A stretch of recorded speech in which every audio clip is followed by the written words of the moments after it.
Hello everyone, welcome to our YouTube channel. हमारा आज का जो सेशन है वो रिलेटेड है स्कैटर डायग्राम मेथड से। अगर आप हमारे चैनल से पहले से जुड़े तो आपको पता होगा कि लास्ट क्लास में हमने क्लियरली एक्सप्लेन किया था कि अगर हमें कोएफिशिएंट ऑफ कोरिलेशन कैलकुलेट करना है तो उसके कितने मेथड्स हैं, और अब हर एक मेथड पे हम लोग डिस्कशन स्टार्ट कर रहे हैं। तो हमारा पहला मेथड था scatter diagram method. Basically scatter diagram method की बात करें तो यहाँ पे हम लोग सारा एक्सप्लेनेशन किसके थ्रू करते हैं? डायग्राम के थ्रू। दो चीज़ें होती है, एक होता है ग्राफ और एक होता है डायग्राम। तो यहाँ पे हम बात कर रहे हैं डायग्रामेटिकल रिप्रेजेंटेशन की, ना कि ग्राफिकल रिप्रेजेंटेशन की। बेसिकली ग्राफिकल रिप्रेजेंटेशन मतलब जब हम लोग डेटा को ग्राफ पे प्रेजेंट करते हैं, एंड डायग्रामेटिकल रिप्रेजेंटेशन मतलब जब हम प्रॉपर वाई एक्सिस और एक्स एक्सिस ड्रॉ करके, लाइन ड्रॉ करके, और फिर हम with the help of dot diagram, with the help of values of X and Y, जब हम उसकी प्लॉटिंग करते हैं इस पर्टिकुलर डायग्राम पे, तो उसको हम कहते हैं डायग्रामेटिकल रिप्रेजेंटेशन। क्लियर? तो स्कैटर डायग्राम मेथड में बेसिकली हम लोग क्या करते हैं कि it is a diagrammatic representation of showing the correlation between the two variables X and Y.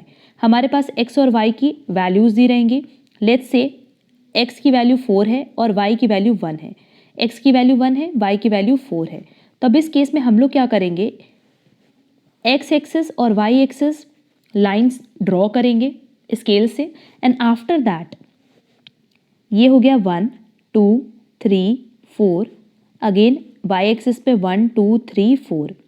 तो एक्स हमारा 4 है, वाई 1 है, ये हो गया क्योंकि यहाँ मीट कर रहा है हमारा वैल्यूज, एंड एक्स 1 है, वाई 4 है, तो दूसरी वैल्यू यहाँ आएगी। क्लियर? इस तरीके से देखो स्ट्रेट लाइन ड्रॉ हो जाएगी। क्लियर? तो सिंपली स्कैटर डायग्राम मेथड मतलब जब हम लोग डायग्रामेटिक रिप्रेजेंटेशन करते हैं, दैट इज डायग्राम के थ्रू रिप्रेजेंटेशन करते हैं किसका? दो वेरिएबल्स के बीच के रिलेशनशिप का। क्लियर?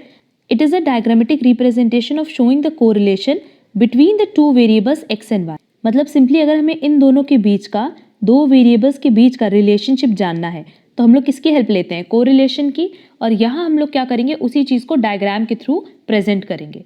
डायग्राम के थ्रू प्रेजेंट करने का फ़ायदा ये होता है कि अगर वो स्ट्रेट लाइन आया है तो हमें पता होता है कि परफेक्ट पॉजिटिव रिलेशन है और परफेक्ट नेगेटिव रिलेशन है। बट अगर मान लो हमारा जो डायग्राम है वो इस तरीके से स्कैटर्ड फॉर्म में फैला हुआ है तो सिंपली वहाँ पे कोई कोरिलेशन नहीं होगा। होपफुली ये पॉइंट क्लियर होगा। Next point is it is also known as dot diagram, data diagram और स्कैटरग्राम। ये बहुत इंपॉर्टेंट पॉइंट है एग्जाम पॉइंट ऑफ व्यू से।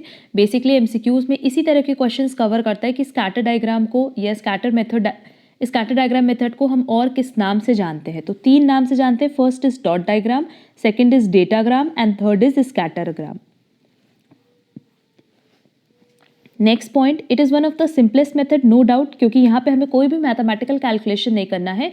सिंपली हमें क्या करना है कि डायग्राम के थ्रू प्रेजेंटेशन कर देना है, एंड उसकी हेल्प से हम बहुत ही ईजिली फाइंड आउट कर सकते हैं कि हमारा एक्स और वाई के बीच में क्या रिलेशन है। Next, the diagram of dots और points so obtained is called scatter diagram. Clear? अभी ऊपर एग्जाम्पल लेकर के ये जो हमने डायग्राम बनाया था, तो बेसिकली क्या है, ये डॉटेड डायग्राम ही तो है, जहाँ पे हम डॉट्स की हेल्प से कोई एक पर्टिकुलर लाइन ड्रॉ करते हैं या पर्टिकुलर रिलेशनशिप एक्सट्रैक्ट करते हैं। क्लियर? इसीलिए इस डायग्राम को हम क्या कहते हैं? Dotted diagram. और वही पॉइंट यहाँ लिखा है कि द डायग्राम ऑफ डॉट्स और points so obtained is called scatter diagram. Next, scatter refers to the dispersion और spread of the dots on the graph. Scatter मतलब बेसिकली स्कैटर्डनेस का मतलब होता है जब हमारा डेटा फैला हुआ होता है। ठीक, ये जो वैल्यूज हैं वो फैली हुई हो, बट यहाँ पे स्कैटर का मतलब क्या हुआ? रिफर्स टू द डिस्पर्शन और spread of the dots on the graph, कि ग्राफ पे किस तरीके से डॉट्स स्प्रेड हुआ है, इसी को हम कहते हैं स्कैटर। अब यहाँ देखो वही रिलेशनशिप बताया गया जो हमने ऊपर बताया कि अगर हमारा डॉट डायग्राम इस तरीके से बने कि वो स्ट्रेट लाइन बने, और स्ट्रेट लाइन किस तरीके से? अपवर्ड डायरेक्शन में, फ्रॉम लेफ्ट टू राइट, तो ये क्या हो जाएगा? परफेक्ट पॉजिटिव, क्योंकि परफेक्ट भी है प्लस पॉजिटिव भी है। पॉजिटिव कैसे? दोनों सेम डायरेक्शन में मूव करेंगे। दैट इज अगर एक्स इंक्रीज होगा तो वाई भी इंक्रीज होगा। क्लियर? नेक्स्ट, अगर मान लो हमारा डॉटेड डायग्राम इस तरीके से बना है कि ये डाउनवर्ड स्लोपिंग है फ्रॉम लेफ्टवर्ड टू राइटवर्ड, तो इस केस में ये परफेक्ट है प्लस नेगेटिव है। अब नेगेटिव क्यों है? क्योंकि देखो सिंपली इस तरीके से रिलेशन है कि अगर हमारा y डिक्रीज हो रहा है तो x क्या हो रहा है? इंक्रीज हो रहा है। तो नो डाउट दोनों अपोजिट डायरेक्शन में मूव करेंगे। एंड रिलेशनशिप पे हमने ऑलरेडी पहले डिस्कशन कर लिया था, जहाँ पे हमने बताया था टाइप्स ऑफ कोरिलेशन, तो वहाँ ये सारे पॉइंट्स हमने ऑलरेडी डिस्कस किए हुए हैं। लास्ट पॉइंट, अगर इस तरीके से स्कैटर्ड डायग्राम बन रहा है, मतलब हमारा डॉट जो है वो फैला हुआ है, तो उसको हम क्या कहते हैं? अनकोरिलेटेड। मतलब सिंपली यहाँ पे एक्स और वाई के बीच में किसी भी तरह का कोई रिलेशनशिप नहीं होगा। इसका एग्जाम्पल ले लेते हैं व्हीट एंड शूज़। अगर हमें व्हीट एंड शूज़ को कंपेयर करना है तो क्या इनके बीच में हम किसी भी तरह का कोई रिलेशनशिप इस्टेब्लिश कर सकते हैं? नहीं। ठीक। फर्स्ट डायग्राम के हिसाब से हम लोग बात कर सकते हैं प्राइस प्लस सप्लाई की, क्योंकि हमें पता है प्राइस और सप्लाई सेम डायरेक्शन में मूव करते हैं। एंड सेकेंड के लिए एग्जाम्पल होगा प्राइस प्लस डिमांड। हमने बताया भी था कि इकोनॉमिक्स के एग्जाम्पल्स हम यहाँ कनेक्ट कर रहे हैं सो दैट आप ये पॉइंट्स बहुत ही ईजिली लर्न कर पाओ, रिटेन कर पाओ। तो प्राइस एंड डिमांड में किस तरह का रिलेशन होता है? इनडायरेक्ट रिलेशन, कि अगर प्राइस इंक्रीज होगा तो डिमांड डिक्रीज होगी। सिंपली दोनों अपोजिट डायरेक्शन में मूव करते हैं। क्लियर? तो देखो डायग्राम की हेल्प से हम बहुत ही ईजिली बता सकते हैं कि एक्स और वाई के बीच में किस तरह का रिलेशनशिप एग्जिस्ट कर रहा है। Next, if the points plotted are very close to each other, it shows high correlation, otherwise poor correlation is expected। मतलब सिंपली ये चीज़ बता रहा है कि इस तरीके से या इस तरीके से कोई लाइन ड्रॉ हो रही है, जो प्लॉटेड डॉट्स हैं उनसे अगर इस तरीके की कोई लाइन ड्रॉ हो रही है तो नो डाउट बहुत हाई कोरिलेशन है, अदरवाइज किस तरह का कोरिलेशन माना जाएगा? Poor. Next, if the points on the diagram show upward or downward trend, then we say there is correlation। जैसा अभी हमने बताया कि इस तरीके से अपवर्ड या डाउनवर्ड डायग्राम बन रहा है, इसका मतलब कहीं ना कहीं दोनों वेरिएबल्स के बीच में कोई रिलेशन है, चाहे पॉजिटिव हो चाहे नेगेटिव हो, बट किसी तरह का रिलेशनशिप एग्जिस्ट करता है। But in case no trend is shown by the points, it shows that the variables are uncorrelated. जैसा ऊपर हमने दिखाया भी था डायग्राम कि जब इस तरीके से हमारा डॉट्स फैला हुआ होगा तो आप इसको ज्वाइन नहीं कर सकते। अब इस केस में हम क्या मानते हैं कि एक्स और वाई के बीच में किसी भी तरह का कोई रिलेशन एग्जिस्ट नहीं करता। क्लियर? तो ये ओवरऑल हमारा स्कैटर डायग्राम मेथड था, जहां सिंपली ये चीज़ बताई गई कि आप हमेशा डायग्राम के थ्रू एक्सट्रैक्ट करते हो कि एक्स और वाई के बीच में किस तरह का रिलेशन है, और हम कह सकते हैं कोरिलेशन है।